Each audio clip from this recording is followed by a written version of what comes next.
our AutoMapping server product contains an API that allows you to send a term to the server, and the server will return a mapping to your terminology of choice. You're able to set a minimum threshold for automatically returning a result.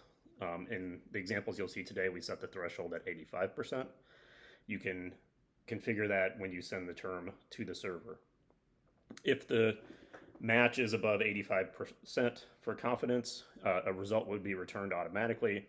If a match is below that threshold, then it would be sent to this interface where you can then resolve that and boost the confidence by adding a synonym to the concept in your specified terminology.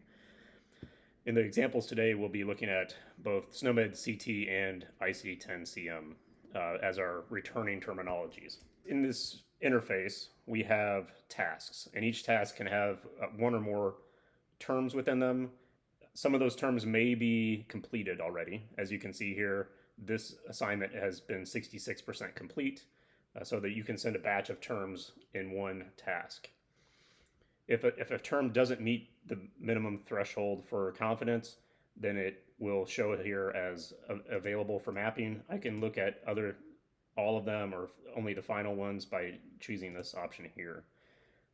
If I select the term, let me go to one that is not selected here. You can see as I go into the task, I can see the term, the original mappings with which the confidence is below 85% are shown here. I can see what's currently being selected as that lower confidence. If I do like that selection, so this concept is the one that I want, I can add this term as a synonym by just clicking this button here.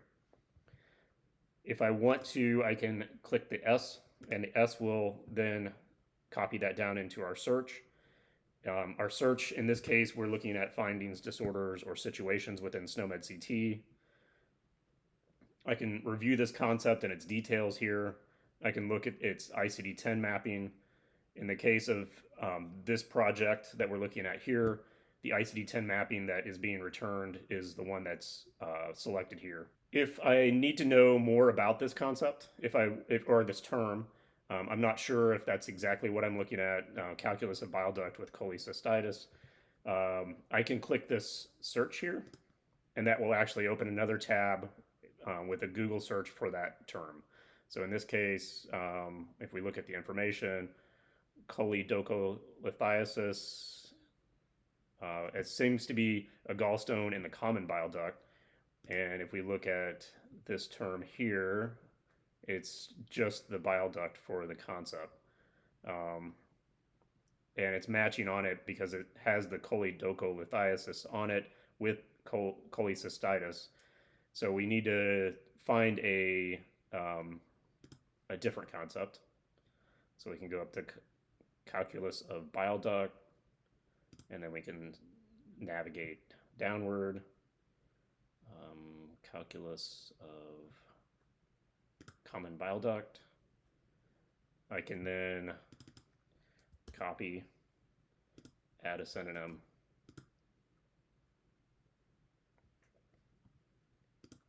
remap, and I can now see that the concept that is now at a 92% confidence is common bile duct calculus,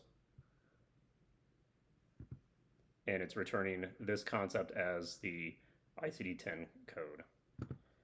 If I like that mapping, I can mark it as final. So in this case, mark it as final. And now I'm 100% complete on this assignment. If I check the check mark here, that will return it as a final and mark it as final. So let's now look at another task. In this task, we have the concept nose job, or the term nose job. Since we're dealing with findings, disorders, and situations, nose job is a procedure. It's kind of out of scope for the project, for the scope of work that we're doing. So we would mark this one with this button, out of scope. If I have another concept where I don't think it should have a mapping, it's not relevant, I can mark it as a no target. So out of scope would just be something that you would return saying that this is in it's out of scope for the project. No target would be, it's in scope for the project, but there's really nothing that it can map to in SNOMED or ICD. This has been a demonstration of our AutoMap server. If you if you need more information, please go to our website, westcoastinformatics.com.